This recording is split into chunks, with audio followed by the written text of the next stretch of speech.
Hey there guys, I'm Will and welcome to episode 3 of the FP1 Fan Podcast. This is of course the podcast where you can get involved, and if you do want to appear on the show then just hit me up in my Twitter DMs at WillL2000. There'll be a link in the description below.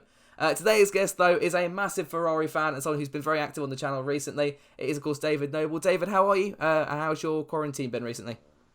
I'm good, thank you. It's good to speak to you. Quarantine has been non-existent. I've actually been working, but it's one of them things. There's pluses and minuses to everything.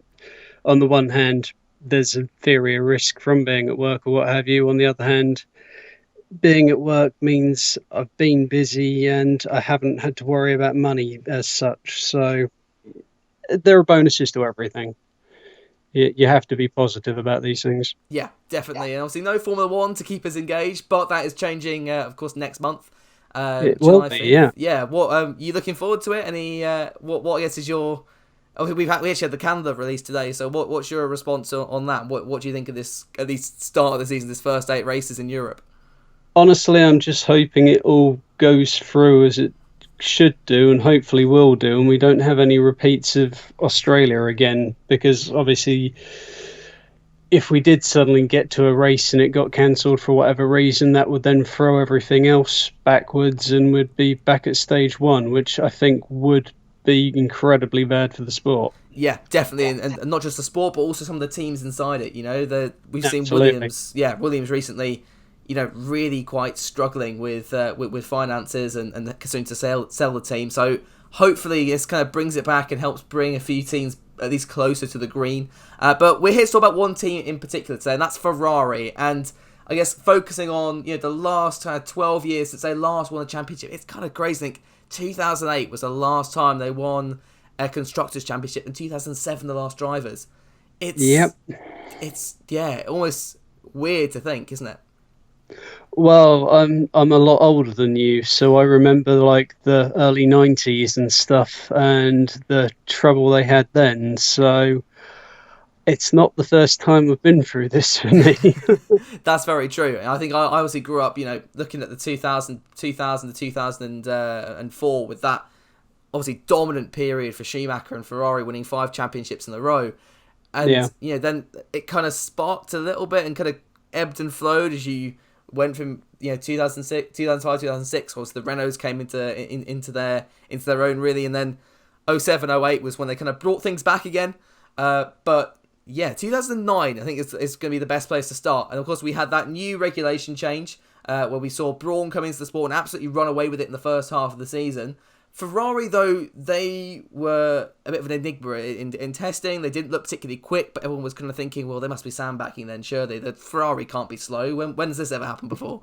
But of course, we know that double diffuser concept came in and worked wonders with the Brawn car. Ferrari were obviously one of the teams that didn't run that initially and tried to get it banned when it first came in because that's a massive thing that they missed, a massive loophole. And of course, they really meant they started 2009 on the wrong foot. So, just, I guess, looking back at the 2009 season, it wasn't actually a season that I watched Formula 1. I kind of missed a few seasons out here and there. So, kind of take me through that and kind of, as a Ferrari fan as well, how did you feel when you kind of saw Ferrari go from this very, very quick period in 2007, 2008 and then into these new set of regulations where they weren't that dominant force anymore? Well, the problem is, and McLaren had exactly the same problem, was the pair of them were fighting so hard in 2008 for the title there that they were slow getting behind the ball in terms of getting ready for 2009. And because it was supposed to be the introduction of KERS and this great exciting new thing, it was like they were focusing so much on that they missed the tricks, basically. So they came into the season slow because they'd been focusing so much on the previous season and basically misread the script. Yeah, I guess, it was a very similar kind of feel to kind of how we are going into now at the 2022 regs. A massive change in the ethos and the philosophy of Formula 1. And, it does usually shake up the order, So, like you said, McLaren and Ferrari were really down there. Teams like Red Bull and Brawn started to come up through the field and, in that case, kind of dominate that year between those two teams. Obviously, Ferrari did pick up, I think it was one win at the end in Belgium with Raikkonen, am I right? I don't think they won another race that year, though. I might be wrong with that. Kimi definitely won in Belgium, yeah, because he beat Giancarlo Fisichella in the Force India. Of course, that was the year. Obviously, you had that awful crash with Felipe Massa, which didn't really help it as well. And Massa No, never really came back as the driver he was before he had that accident. Got yeah. replaced by Luca Badoa, who was interesting to say the least for a couple of Well, rounds. the thing is, Luca was Ferrari through and through. He'd spent years and years and years developing their cars and working behind the scenes as a test driver and whatever. But it was 10 odd years since he'd last driven a car in anger. So he was, I mean, he wasn't originally their first choice. They were going to try and put Michael in there, but he failed the medical basically. So Luca got kind of stuck in there at the last minute. And it's kind of a shame that that's what he's remembered for, if you know what I mean. Yeah, definitely. I guess no one really. Back in his Minardi days, it was like I remember him running in fourth place for Minardi in one Grand Prix, and the engine breaking down, and just him being in tears by the side of the track. You know. Wow, I didn't even know that. So yeah, so that's right. Because I guess as a younger fan, I obviously see Badoa as this kind of driver that came in for 2 rounds and really, really struggled. In fact, I don't think I've seen a driver struggle in Formula One like it in my lifetime. Anyway, so obviously he got replaced by Fisichella, which went a bit better. That's the real way to judge him to be a certain extent is Giancarlo Fisichella. You know, at Belgium on pole position, finished second in the race, would have won it probably, but the car didn't have KERS, so the Ferrari was able to leap him. But he came into Ferrari and then still couldn't get any points, haven't actually been in a race car and racing, so Luca was always on a hiding to nothing if that was as much as Fissi could manage in the same car. That's a very good point. And, obviously, I guess if they put Michael in that car, it would have been very, very interesting, especially given the fact that they would probably have given Massa his seat back at the end of the year. I guess it's kind of a bit of a throwaway question. If Michael had passed that medical, I think it was a motorcycle accident I think he'd had, and he'd hurt his neck or something. But if Michael had got in that car, and I imagine Michael would have performed, I feel like he would have done. Do you think they still would have given the seat back to Massa, or even signed Alonso? How might their 2010 lineup have looked? I think it depends. The thing, Michael clearly wanted to go back racing because what's more frustrating for a driver, sitting on the sidelines watching other people racing? I mean, even if he had retired because he actually wanted to at the end of 2006, and there's a lot of people think that he retired basically to keep Massa in a seat, because young driver who he'd watched and was a bit of a mentor to and what have you, and one of them had to go. Even if people think that Michael wanted to leave the sport, sitting by the side for 3 odd seasons, watching other people driving cars when that was your passion, it must, he was going to motorbikes because he still wanted to race stuff.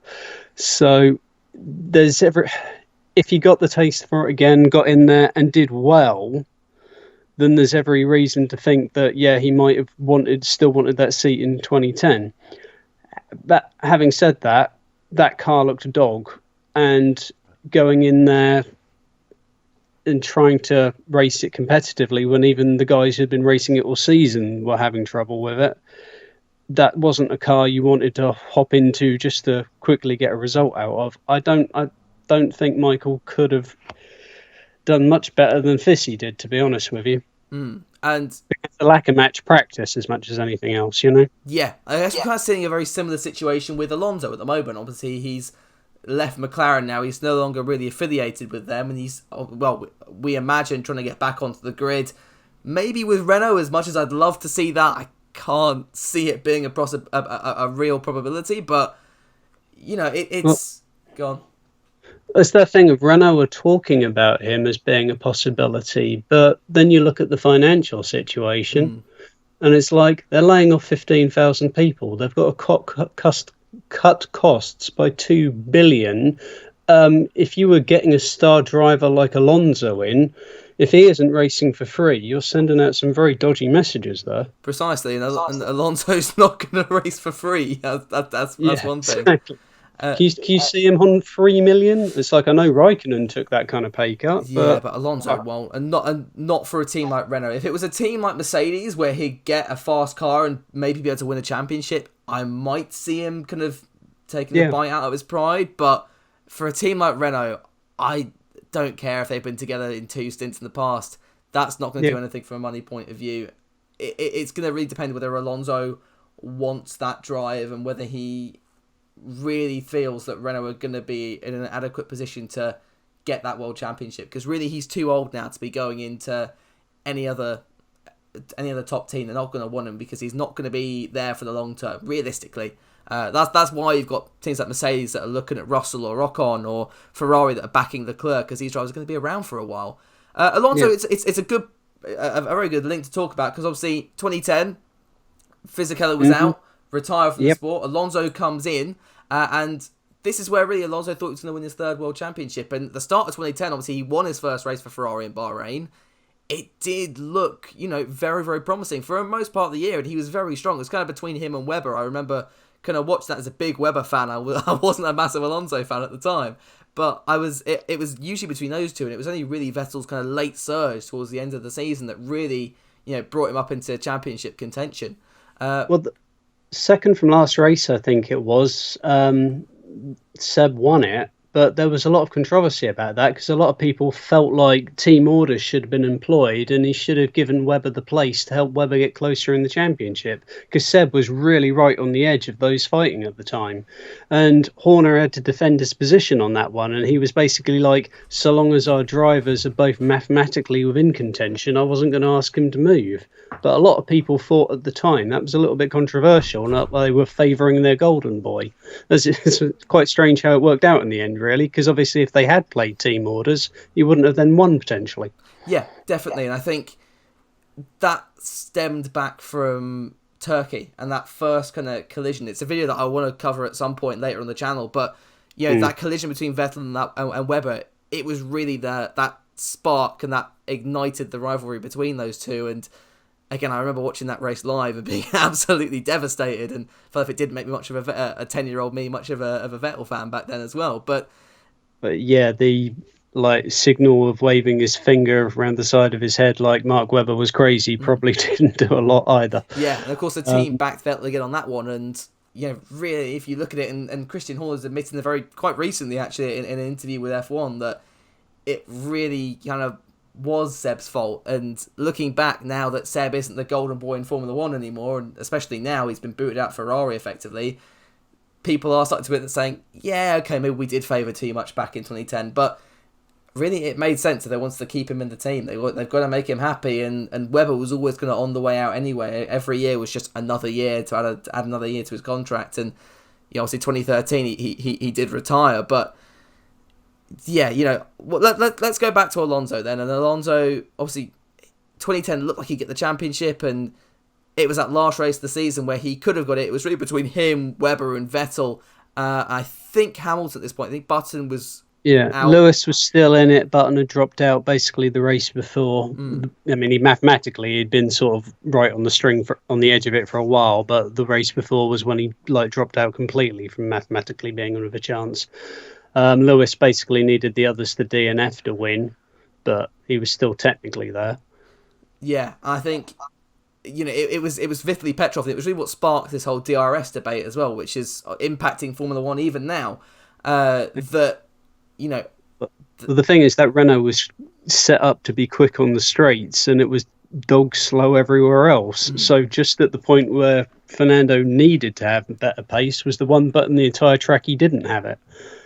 Yeah, and I think that was the first instance where, or at least the first proper instance where we saw Ferrari and their strategies not being, I guess, as in tune with those on those at the other end of the grid, or the other teams at the high end of the grid, and it kind of set a precedent to come. And I think we all kind of look back at 2010 now, and especially that race as the one that really got away from Alonso. Maybe that in 2012.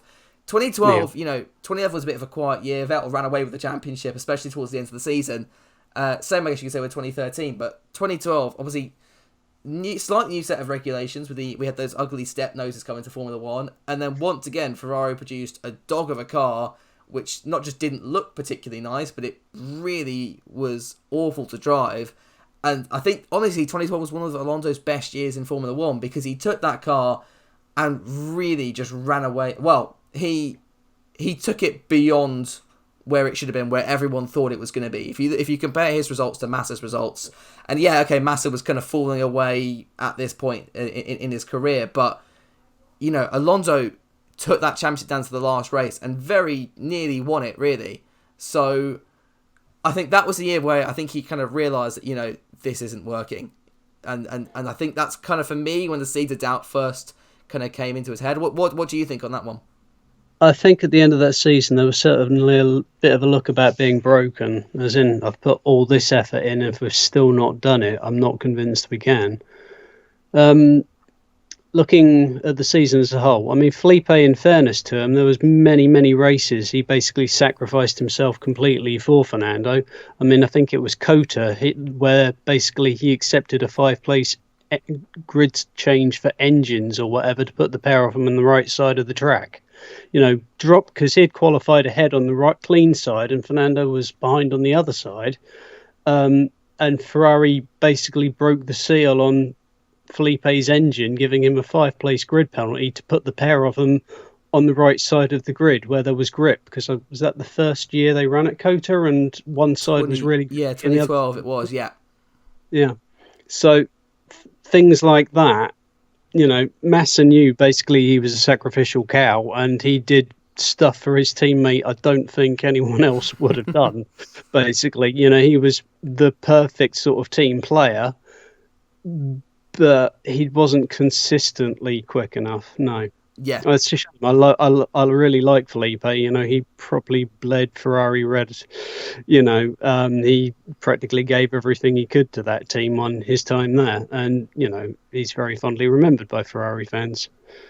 But, yeah, he wasn't the same guy after his accident, that's for sure. Yeah, I think he almost became that Barrichello. I don't like to phrase it like that, but if you think about the whole Fernando is faster than you message, a lot of drivers would have. If we look at actually multi 21 with Vettel and Webber at Red Bull, they obviously the relationship between Vettel and Webber was a lot less harmonious than it was between Alonso and Massa, and I imagine those two got on quite well, given the fact it certainly seemed to, yeah. Yeah, and obviously Alonso's not going to get. It wasn't like in McLaren or in his first stint at McLaren where Hamilton was really kind of on his back and pushing him and faster than him in a lot of cases. It was, this guy's going to help me out. There's a clear number one and number two, and I'm getting the most out of this team at the end of the day. And it's a shame. It's a shame that I do like to see both drivers fighting equally in a team, but I guess we've seen where that can go wrong. Looking at Ferrari, last year with Vettel and Leclerc, and I do wonder how Sainz is going to do now. See, now Leclerc's in that Alonso position of that first driver. Sainz is coming in to at least theoretically fill in that Barrichello / Massa role / Kimi role. Kind of going off topic a little bit, and we'll talk about this briefly in at the end of the episode again, but. What do you think about Sainz coming to Ferrari and his future over there? Well, it's certainly an interesting one. I wouldn't have had him pegged for going to Ferrari, to be honest with you. It's is it better to reign in hell or serve in heaven type thing? Because at McLaren he was the number one driver there. I think Lando's potentially got more potential than Carlos has. But he's not there yet. Carlos is a much more rounded product at this point in their various careers. So going from that to Ferrari, there's no way he's bought the whole, you're going to be a number two supporting Charles thing. I think he's going there fully with the belief in himself that all I need to do is put in a good few results and show that I can compete and be a front runner. This is my chance to shine and to put myself on the map.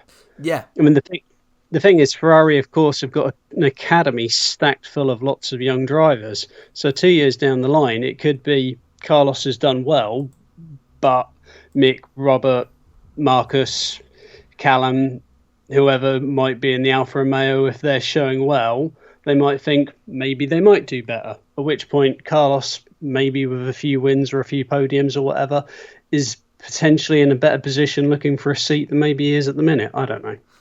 That's a really good point. We'll touch on that a little bit again at the end, but let's kind of go back to that Alonso period, and we'll go into 2014 now. Again, a new set of technical regulations, a massive change in the engine department, and again, Ferrari, they weren't quite up to the plate. I think they were above Renault, but obviously below Mercedes. I can't quite remember where they stacked up in relation to Renault, but they were still, obviously everyone was miles off Mercedes that year. Yeah.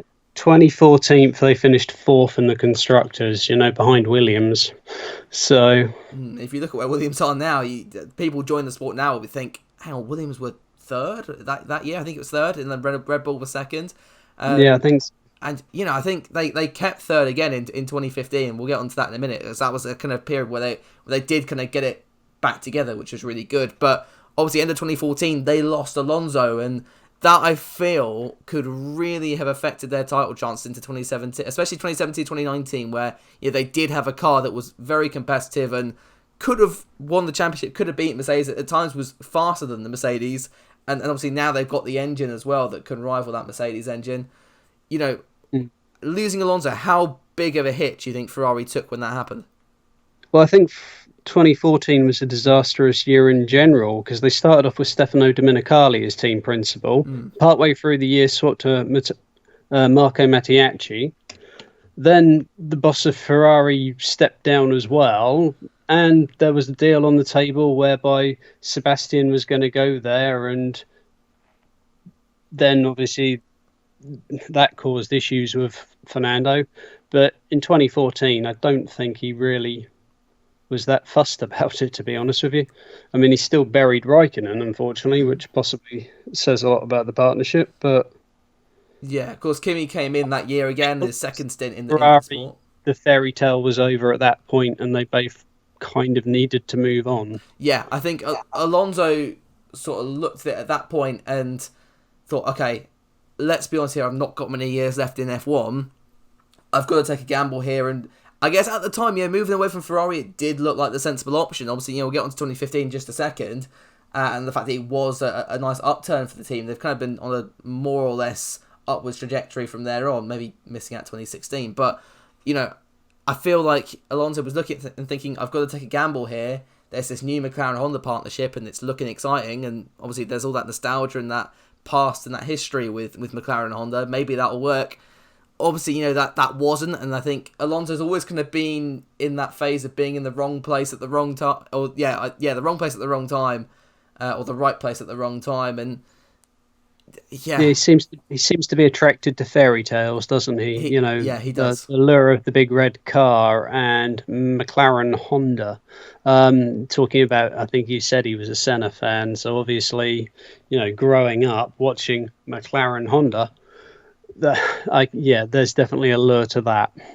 Yeah, I can understand why he went there, but I think it was heart, not head, that made that decision. Yeah, that's a really good way of putting it. I hadn't actually thought of it like that. You're right. And then again, kind of this year, if he joins, it's, I'm joining the team that I won my world championships with. It's this fairy tale story of him coming back. That's of course if he does come back.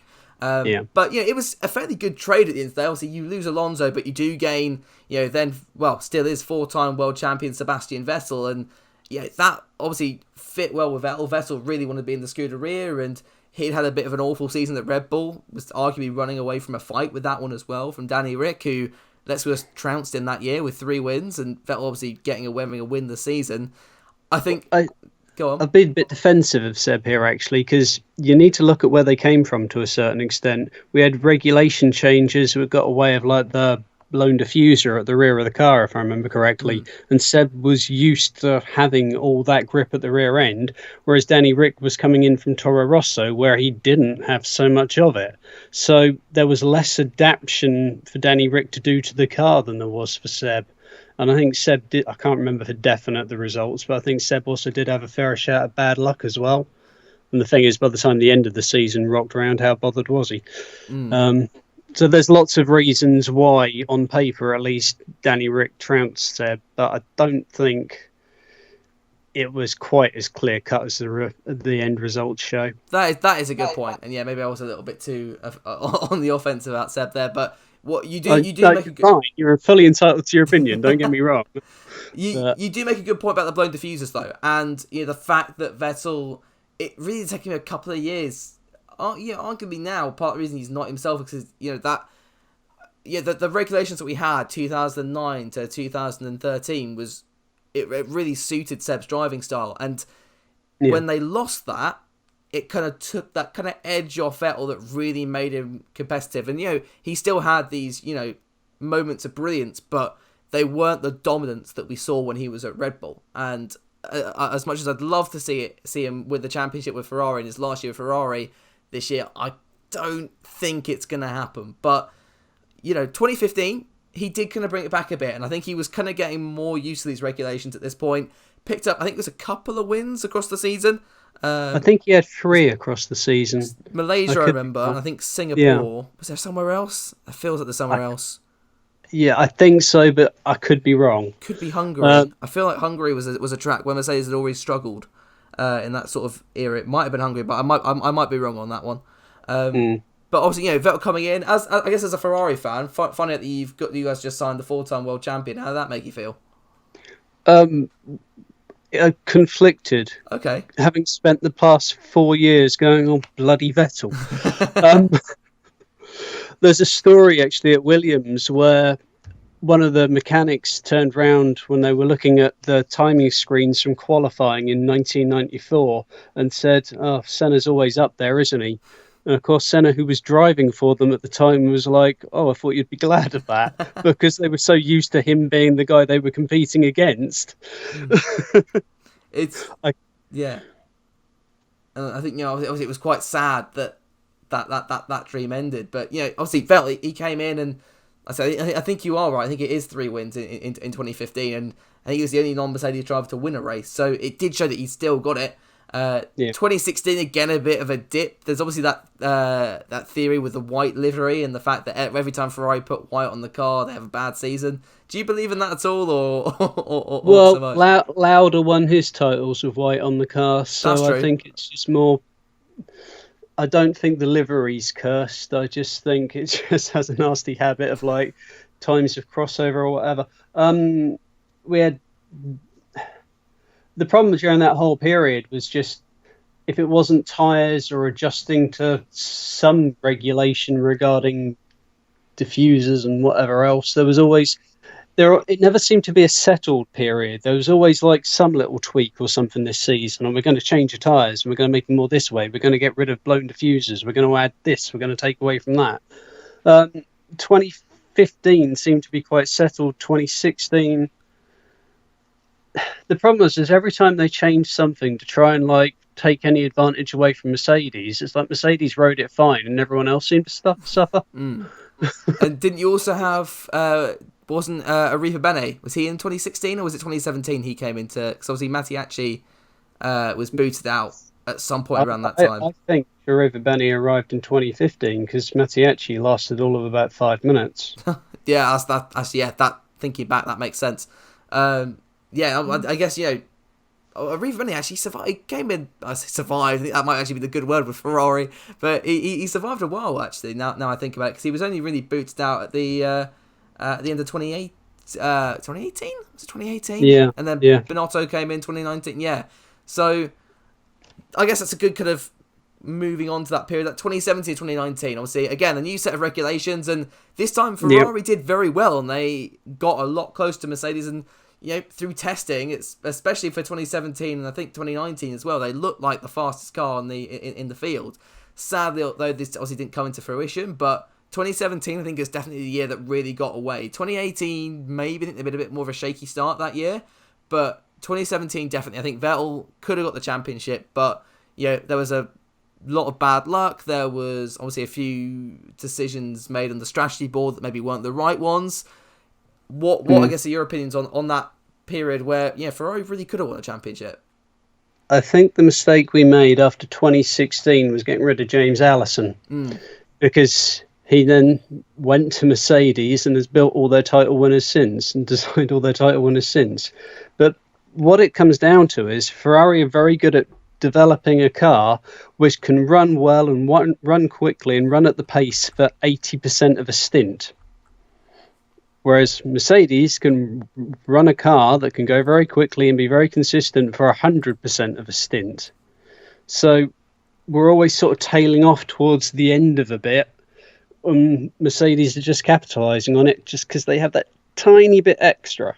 And all it takes is that tiny bit extra and a little bit more consistency or fluidity in the team, and it only takes small things to be the difference between a championship winning car and finishing second. Yeah, for sure. And obviously 2019, they changed quite a lot. Kimi Räikkönen out the door, bringing young gun Charles Leclerc. Obviously, Arriva Bene also gone, and in comes Mattia Binotto, who had been obviously with the team since I think it was 1991. I read that recently. You know, he kind of been Ferrari through and through, worked his way up the ranks right from the very bottom, and here he was commanding the team. And 2019, there were very, very big highs. There were also some quite big lows as well. Charles Leclerc kind of came out and did the unexpected and was a lot more competitive than we expected to be, at least in his first season. And I guess I feel like that has been the big deciding factor on Vettel's career now. Obviously, Ferrari have looked and said, you know what, we've got this Top Gun now. Having two top class drivers in the same team has obviously created its problems, and I think that big spark, that trigger point came in Brazil when, of course, they collided. Yeah. Do you think signing Leclerc was the right decision now? Should we have waited another year, or what's your opinion on that? Well, I'm a big Charles fan, so I would, of course, say it was the right decision to make. I think he'd shown enough that he should have been in the car. If the argument is, did we put him in the car too early because he was too good to be a number two, then that sort of defeats itself a little bit.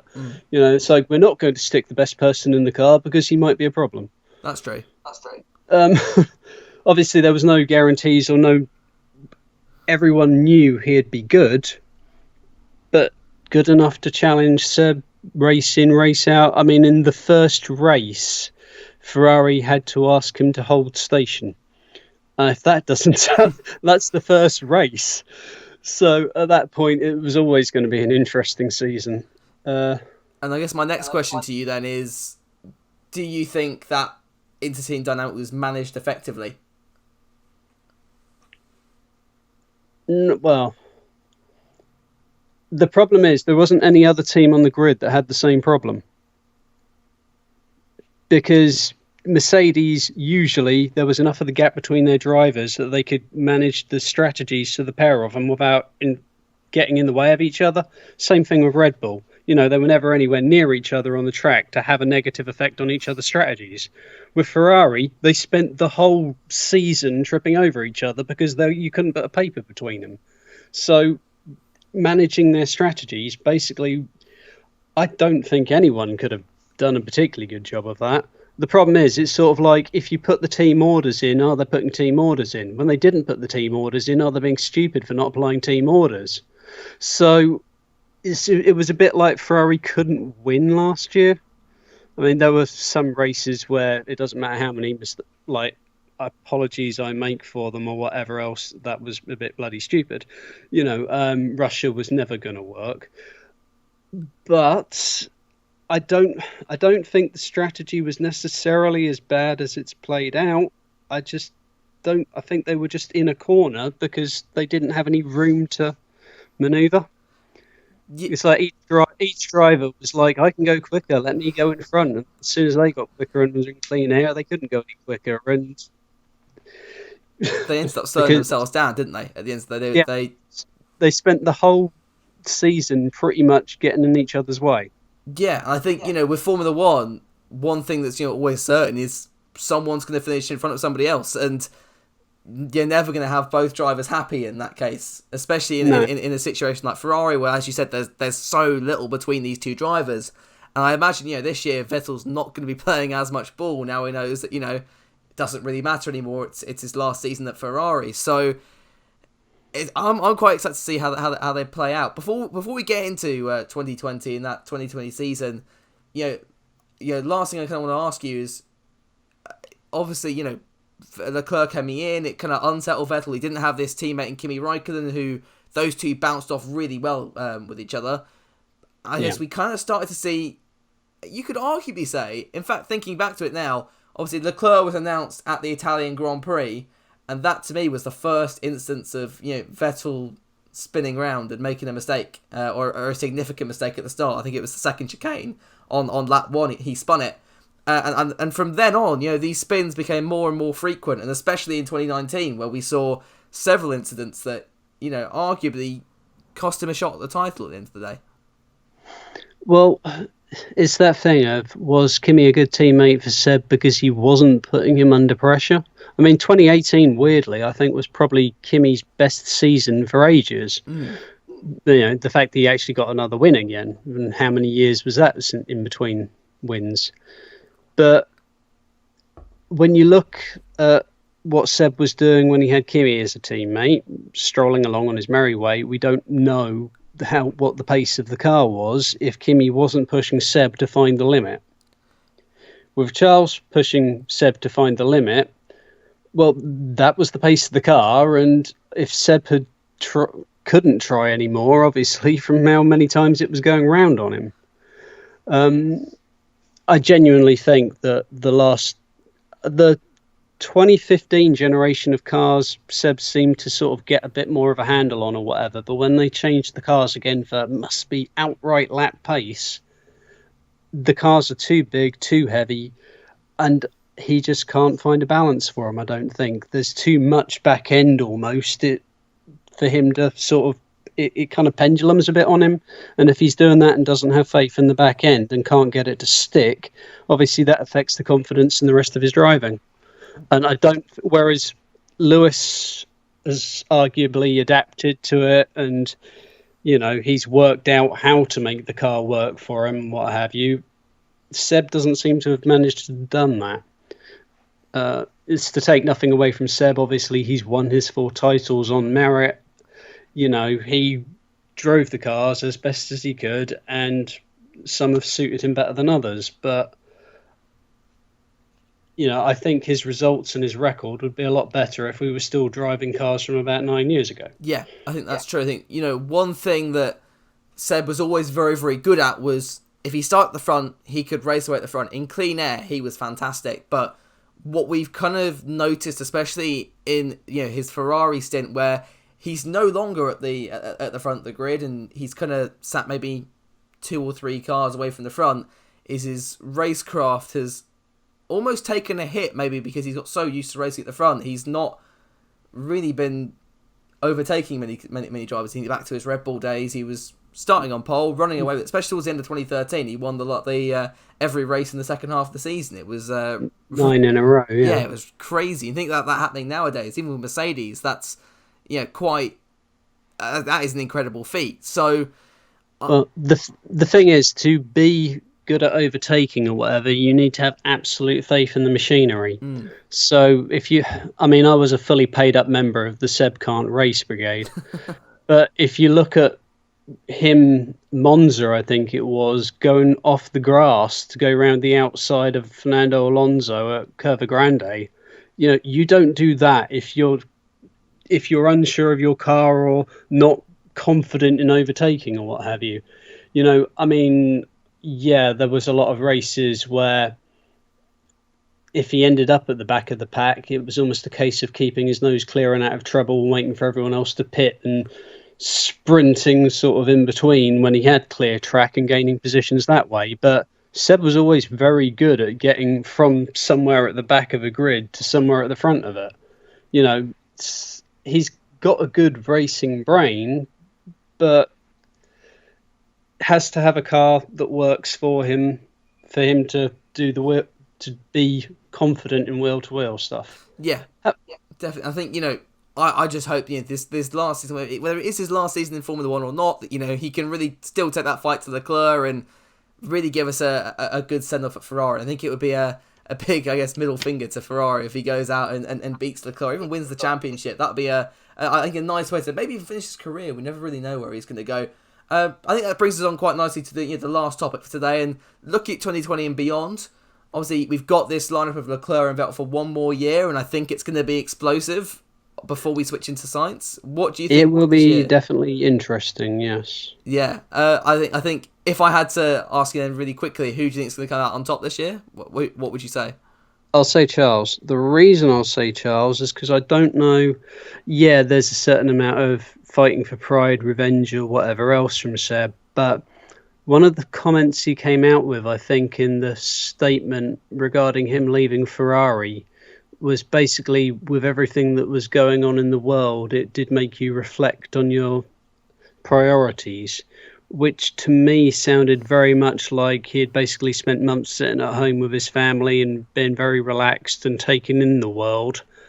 And it didn't sound like someone who was particularly bothered about, I must find a seat, I must be racing, I must, you know.